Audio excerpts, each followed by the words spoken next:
Hello, my name is Charmaine Wilson and welcome to my blog called Spirit Matters. Today is the last of the grief series that I'm doing, but I will be discussing different aspects of grief down the track. But I thought I might just like you to know a little bit my own journey with grief, because I have noticed some comments here and there about does she know what she's talking about.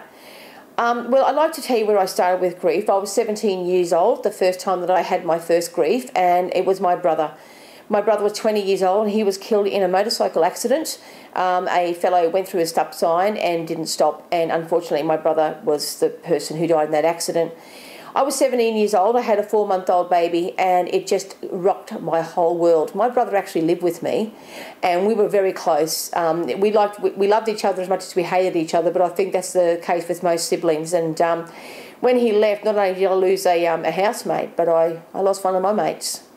And then so time went on, and we were very lucky at that time in a way, because we had Crystal, my little girl, and she was one of the best heart healers you could ever ask for. Unfortunately, only just a little over 4 years after my brother died, my daughter was killed in a drunk driving accident by her father. And if I thought that my brother had rocked my world, well, I wasn't prepared for losing a child. I will never forget the last time I saw my daughter living and the last time I saw her dead. And it was something that to this day I can see in an instant if I want to bring it back to my memory. It took me a long time to recover from the death of my daughter, and it was with my experience of losing a child that I have built the many grief workshops and things that I do. A year after losing my daughter, my grandfather passed away, and to some of you that may not mean much, but I was 23 years old when my grandfather died. He had lived with us on and off for 20 years. So you can imagine what a great loss that was as well. But to be honest, and I'm ashamed to say, I barely felt it because I was already in so much pain.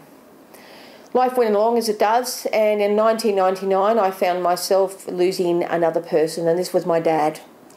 My dad and I had not been close through our life. My dad and I were probably too much alike in a way, and it wasn't until the last 6 weeks of his life that I actually got to know him, and I actually got to like him. And then he goes. He ended up having a heart attack in a helicopter of all things.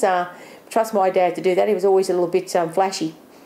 So after Dad died, I type of went on with life, and I had a bit of a bad time at that time, and found myself twirling downwards in the spiral of life, as people do. But for those of you who have read my book will be aware of that.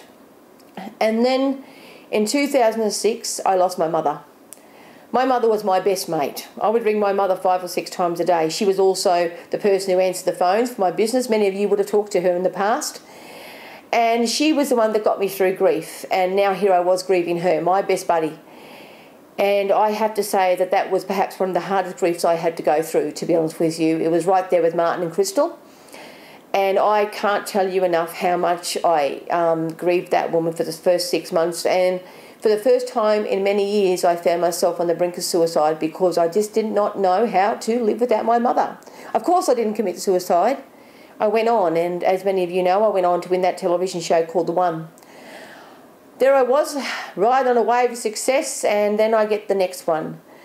My best mate, who had been my ex-boyfriend, but we'd say very good friends, committed suicide. I never knew such pain as suicide. And though I have survived it, I still to this day am a very strong advocate of Beyond Blue and everything because of that.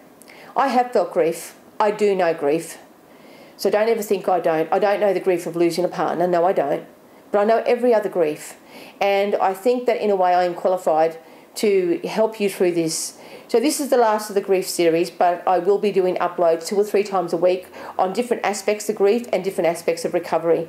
So I hope that you join me, and I hope that you trust me to know that I have the knowledge that you need to get better and to continue on to a life of happiness after a devastating loss. Thank you.